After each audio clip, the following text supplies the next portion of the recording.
I'm currently stationed in South Korea with the Army, but this tale takes me back to my roots in Southern California, specifically a family camping trip to Big Bear when I was about 8 years old.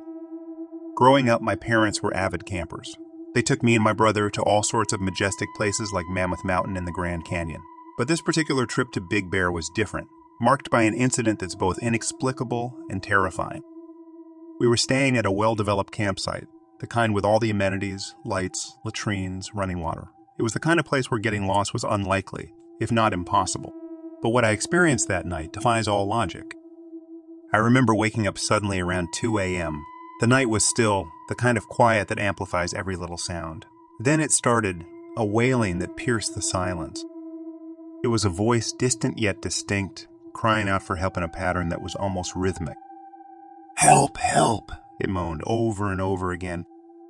It wasn't just the words help being repeated. It was the way they were uttered. Each plea started with a low, guttural moan that rose to a strained, higher pitch. Imagine the sound of a wind instrument being played by an unsteady hand, fluctuating between notes. It was disturbingly similar to that. The voice sounded young, yet there was an ageless quality to it, as if it wasn't bound by time or even humanity. The intervals between each cry were agonizing. In those silent gaps, I found myself holding my breath, my heart pounding so loud I was sure it would wake my family. But they slept undisturbed, which only added to my growing terror. I remember feeling a cold sweat break out across my forehead, my sleeping bag suddenly suffocating and stifling. There was a palpable sense of desperation in the voice, but it lacked genuine emotion. It was as if whatever was making the sound didn't truly understand the human plea it was mimicking. This emotionless repetition made it all the more sinister. It wasn't a call for help born out of immediate danger or pain. It was something else, something far more chilling. The direction and volume of the wails shifted throughout that hour, creating an illusion of movement. One moment it seemed distant, echoing through the trees behind our campsite. The next it felt perilously close, as if just outside the thin fabric of our tent. I remember squeezing my eyes shut, trying to convince myself it was just a nightmare. But every time I dared to hope, the wail would rise again, shattering any illusion of safety. When the wails finally faded, a heavy silence enveloped the campsite. I lay there wide awake until dawn, too scared to move, too scared to speak. That night felt endless, a prolonged moment of fear that has etched itself permanently into my memory. In the morning, the world seemed unchanged. The birds sang, the sun shone, and the campsite bustled with life. But for me, everything was different. I felt a lingering unease, a sense of violation for having heard something I wasn't meant to. Fast forward to the present, I saw a haunting video online that triggered this memory. It was a clip of a corpse-like figure screaming for help in the woods. Watching it, the chills and terror of that night at Big Bear came rushing back. I've reached out to my parents and my brother to pinpoint the exact campsite and to see if they remember anything from that night. I'm waiting to hear back from them, but the more I think about it, the more I'm convinced that what I heard wasn't a figment of my imagination. The voice's emotionless plea, the way it repeated the same word over and over, without ever explaining why it needed help, and how it seemed unfazed by the lack of response, all of it was unnaturally eerie. And the fact that it seemed to be wandering through the woods behind our campsite, where there was nothing but wilderness, adds another layer of mystery. I've done some digging into local folklore and stories from the Big Bear area since then. While there are tales of lost hikers and campsite legends, nothing quite matches what I experienced. It makes me wonder if what I heard was something otherworldly, a spirit or entity lost in those woods, forever wandering and calling out for help it never received. Now, as a soldier, I face situations that require a rational mind and a steady heart. But this memory, this unexplained incident from my childhood, it taps into a primal fear that logic can't easily dismiss.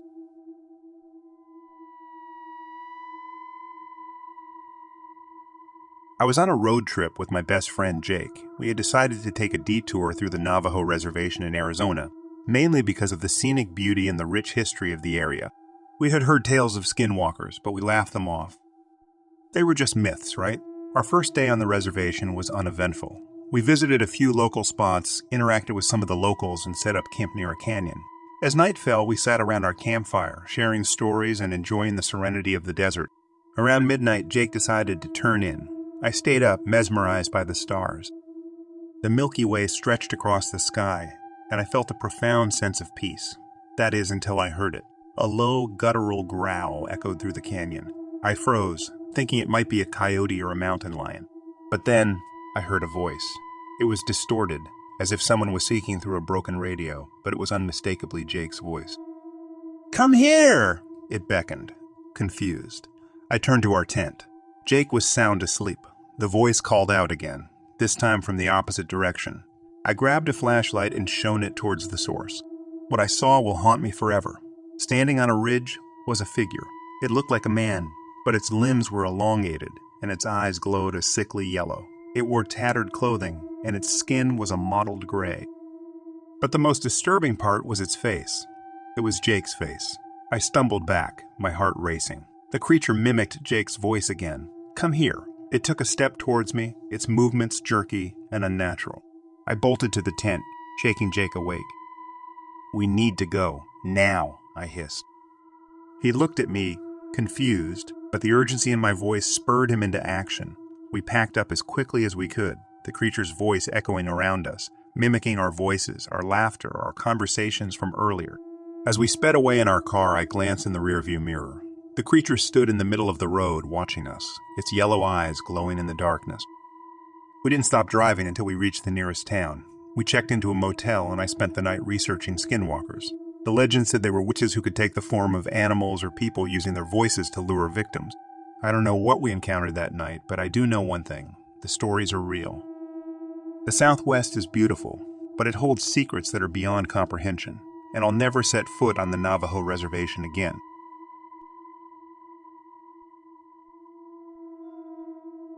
I've had my fair share of eerie experiences, but nothing compares to what I saw at Lake Monroe in Indiana. I'm a big horror fan, not easily spooked, but this was something else entirely. It was a typical night of catfishing, around 3 or 4 a.m. The lake, nestled deep in the forest, is notorious for poor cell reception, so when I was talking to my girlfriend on the phone, the connection was patchy at best. After an uneventful hour with no catches, I decided to check my bait. That's when this unnerving gut feeling washed over me. Under the bridge where I was fishing, the usual nighttime chorus of crickets and frogs had fallen eerily silent. Just the sound of small waves crashing and branches swaying in the wind broke the stillness. I went quiet, straining my ears, trying to pinpoint what felt so wrong.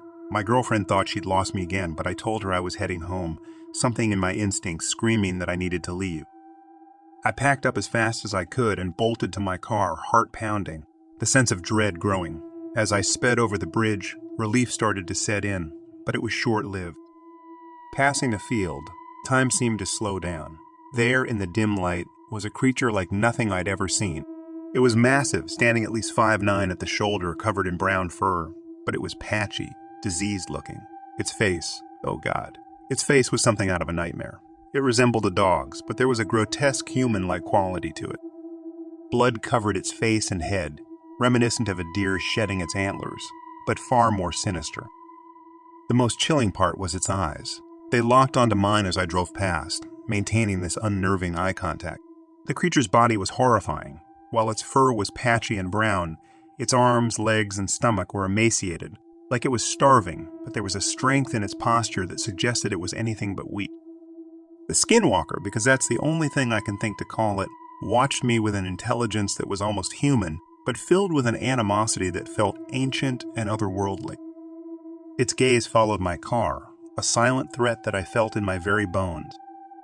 I drove away as fast as I could, not daring to look back. The image of that creature, its bloodied face and haunted eyes, stayed with me. I believe had I stayed or stopped, I wouldn't be here to tell this tale. I've been back to Lake Monroe since, but never at night, never alone. That encounter has left me with a deep-seated fear and a newfound respect for the legends and lore of the land. The Skinwalker, a creature I'd only heard of in stories, had stepped out of the realm of folklore and into reality, leaving me with a terror that's hard to shake. I've talked to others familiar with the area, hoping to find someone else who's seen what I saw, but no luck. It's as if the creature was a phantom, appearing only to those it chooses to haunt. Some have suggested it was just a wounded animal, but I know what I saw. The way it moved, the intelligence in its eyes, the eerie silence that surrounded it. This was no ordinary creature. That night at Lake Monroe has changed the way I view the wilderness. It's a reminder that there are things out there beyond our understanding, lurking in the shadows, watching. I still love to fish, but now there's always a part of me that listens for the silence, that watches for the shadows to move.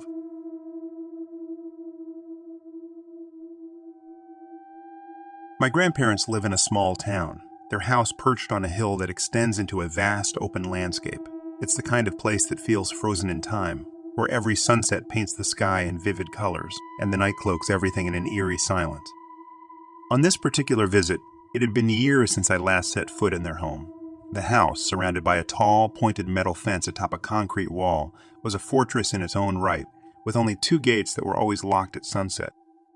One night everyone was either in the kitchen or glued to the TV in the bedroom. Nature called, and I had to use the bathroom, an outdoor one, a short walk from the main house. I grabbed my phone for light and headed out. As I neared the bathroom, I saw the neighbor's black dog, Blackie, a friendly creature that often came over during the day to play with my grandparents' dog. But seeing Blackie there at night was unusual.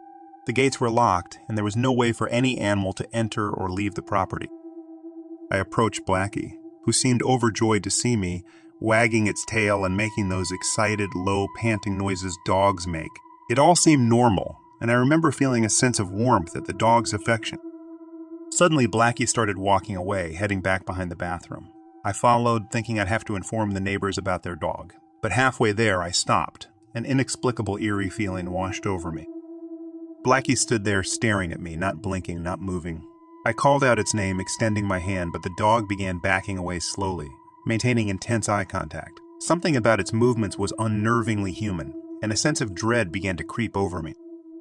As Blackie retreated into the darkness, I turned on my phone's flashlight to look for him, but he had vanished, impossibly fast. Despite my better judgment, I was about to go after him when a chilling sound stopped me in my tracks. A bark followed by a long, unnatural howl echoed through the night, a sound unlike any dog I'd ever heard. It was distorted, almost mocking. Thinking Blackie might be hurt, I called my dad to help me search the property. We scoured every inch, but there was no sign of the dog, and both gates were still securely locked. That night, I couldn't sleep. The howl replayed in my mind over and over, a haunting soundtrack to the darkness.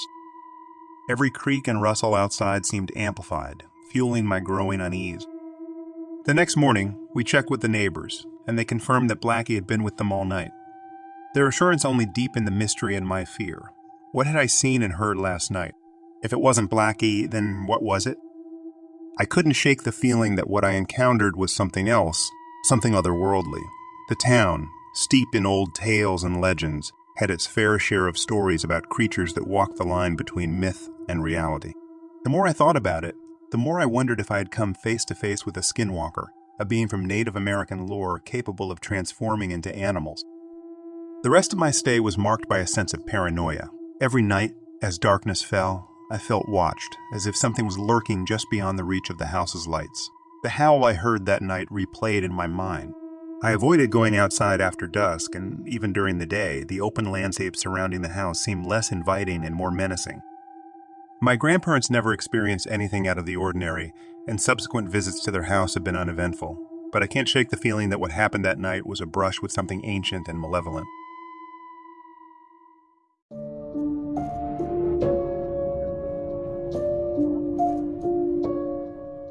Click on this next video if you enjoyed for more content like this. And subscribe if you haven't already. It really helps the channel.